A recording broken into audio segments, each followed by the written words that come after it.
helps us to promote a functional analysis of behaviour. So looking, why is this behaviour occurring, not just what is actually happening when the behaviour's going on. So teams can learn how to identify triggers, what the antecedents may be, and underlying what are the unmet needs. So is it that that person's got communication difficulties, perhaps they're in pain, maybe they're anxious about a particular event or a change in their lives.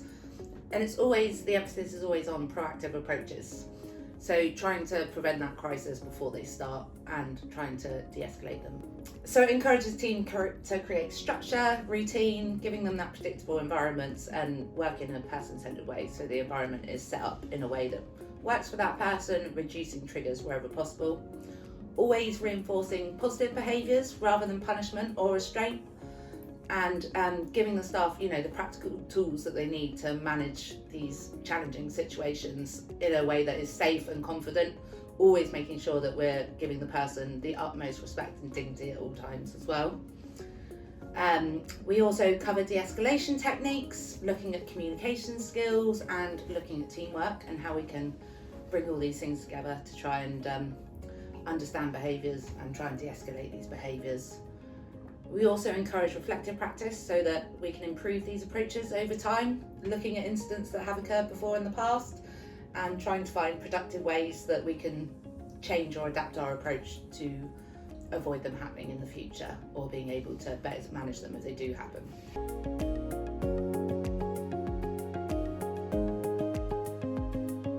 The therapeutic relationship plays a central and transformative role in supporting individuals. So these transitions from long-stay hospital back into community can be extremely challenging for the people that we're supporting.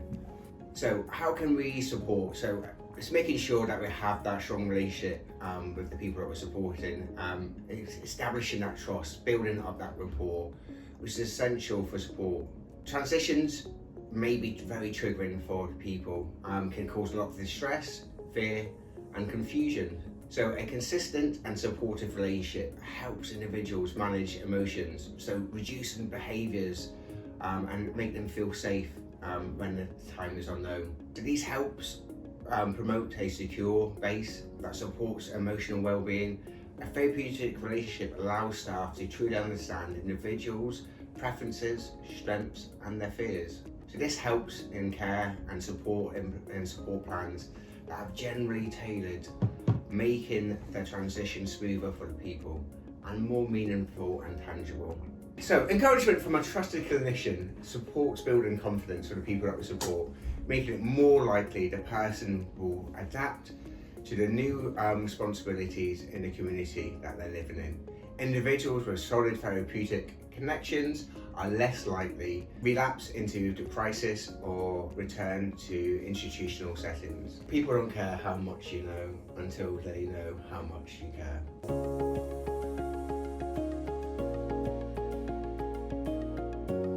So one really good example of how this approach has reduced the use of restrictive interventions is with a particular young lady that we support. In her old services, before we supported her, she had really high levels of restrictive practices in all areas of her life. So every door in her house was locked. They used floor holds on a regular basis with her. She hadn't been out of the house for 3 years. There was no solid risk assessments in place. There was no method of communication for this young lady. She wasn't allowed to cook, which meant that there was lots of takeaways and her mum was having to cook all of the time. And PRN medication was used really regularly as well. So since the use of PROACT-SCIPr and PBS, pretty much all of these restrictions have now been reduced or eliminated entirely. So in her home now, there's no locked doors. She can go wherever she wants, whenever she wants. There's been no need for floor holds in the past 18 months. This young lady now goes out in the community twice a day. She uses Makaton and she also communicates verbally with her staff. And she's now the head chef in her house, with the staff essentially being her sous chefs.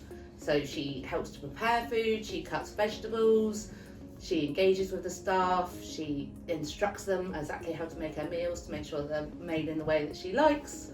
And there's also been no need for the use of PRN in over a year now since we've been supporting this young lady. So we've done this through all of her team, received bespoke PROACT-SCIPr training sessions, which focused on her specific proactive, active and reactive strategies, as well as looking at her early warning signs, her triggers, and understanding her behaviours and why they were occurring. All of these restriction eliminations were achieved in a number of proactive ways.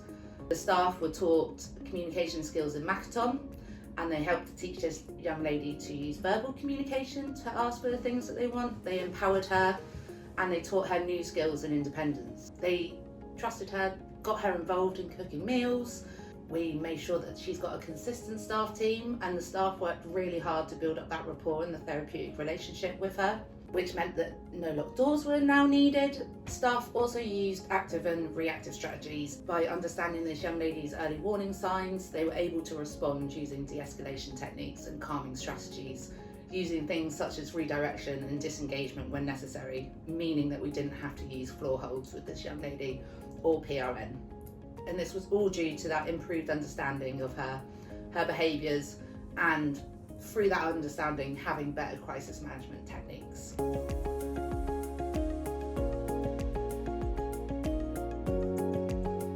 The emphasis is placed on proactive and preventative strategies.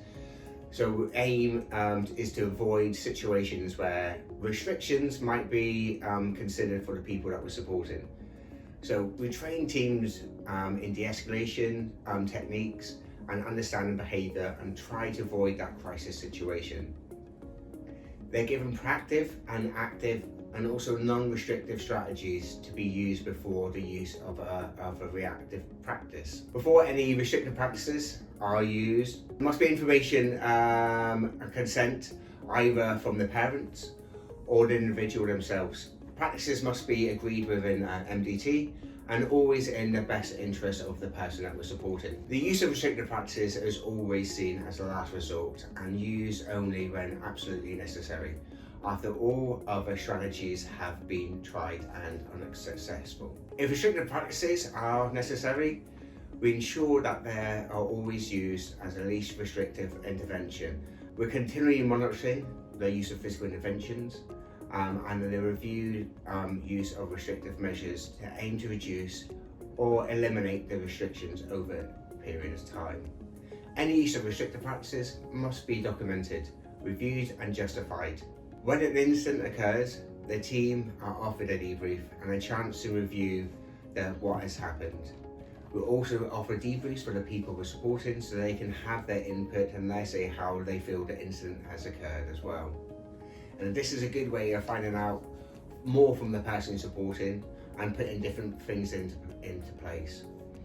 This encourages reflective practice, where a team can learn from the incident and improve or adjust their approach in the future and to try to reduce those restrictive practices.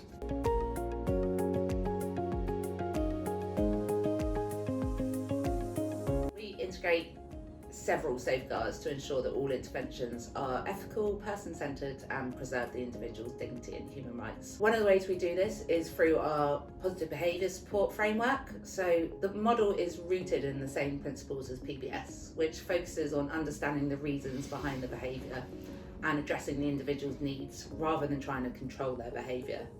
Our emphasis is placed on proactive strategies over reactive ones, trying to reduce the use of restrictive practices wherever possible. We also do this through person-centred planning, so getting the individual involved, making sure that we've got their consent or the consent of the people around them if they're not able to consent themselves, looking at their history, knowing where they came from. So going back to our person-centred planning, it's about getting the individual involved with their safeguarding as well, knowing what has happened to them in the past and knowing how they want to be supported and which ways that they want to be supported. We also try and make sure we work in a trauma-informed way, making sure that we've always got their dignity and their rights at the forefront of everything that we do, making sure that our support plans and interventions are tailored specifically for that individual, so making sure that any interventions that are used are relevant, they're respectful for that person, and they uphold the individual's values and choices, as well as their dignity and their rights. So after any incident, we've got that debriefing and that reflection again, which takes place to make sure that we're supporting that individual in a respectful and supportive manner. So this makes sure we're listening to their perspectives, validating their feelings and involving them in the restorative conversations as much as possible, trying to help rebuild their trust in their therapeutic relationship they have with their support staff. If physical interventions are unavoidable, we always make sure that we're using it for the shortest time necessary. We're only using the physical interventions that have been prescribed for that individual, and there's always ongoing assessment to making sure we can release safely and as quickly as possible. Throughout the intervention, we make sure that we speak to the person that we're supporting, giving them that reassurance, giving them that dignity. We never handle them roughly, and we never speak to them in a harsh manner. We also ensure that we use a gradient approach, so using the least restrictive intervention first. We can gradient up and we can gradient down into the more restrictive intervention, only if it is truly necessary. And even during a crisis, we still seek to offer choices for the people we support, where it's feasible, trying to reinforce that person's right to agency. So for example, can we offer them a choice of where to go for them to calm down, or which staff member they would like to speak to afterwards? Do they want to talk about it? Do they want to discuss it? Or do they want to just have some space and time with themselves or with their support staff?